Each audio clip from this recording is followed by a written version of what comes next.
Mr. Prebilić, the report on Macedonia passed the European Parliament, but without the section for the Macedonian language and identity, which were deleted.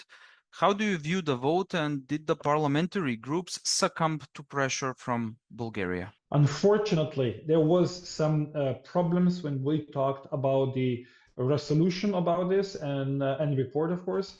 But I think that at the end of the day, we came to a compromise that could be bearable for both sides. This means also for North Macedonia and for Bulgaria. In front of us was always the question, what is really the best, and how can North Macedonia continue the way towards the European Union?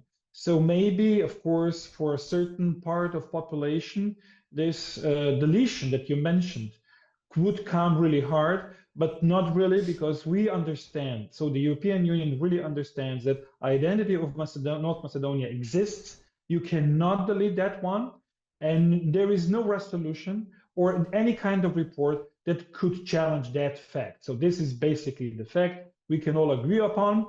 And again, the main aim of all this effort was how to bring North Macedonia back on track, how to start with the negotiation process, and how, you know, get an option basically to North Macedonia to be a new member state of the European Union.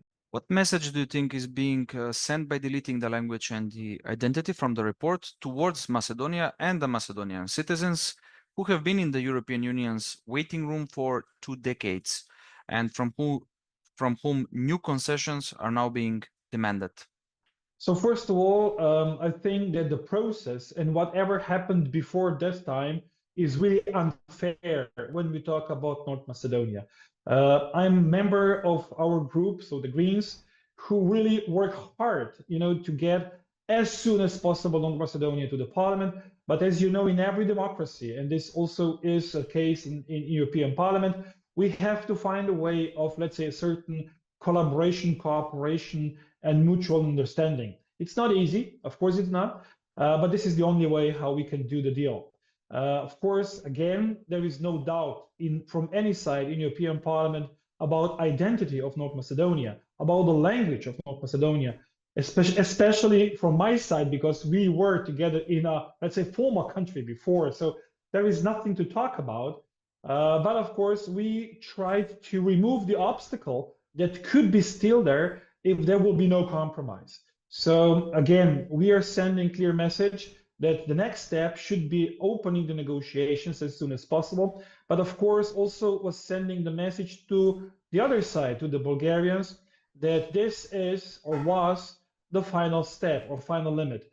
Also from the EPP, who represents the largest group within the parliament, was clear that this cannot continue. So I think this was the last concession that was made, and now we really have to move on.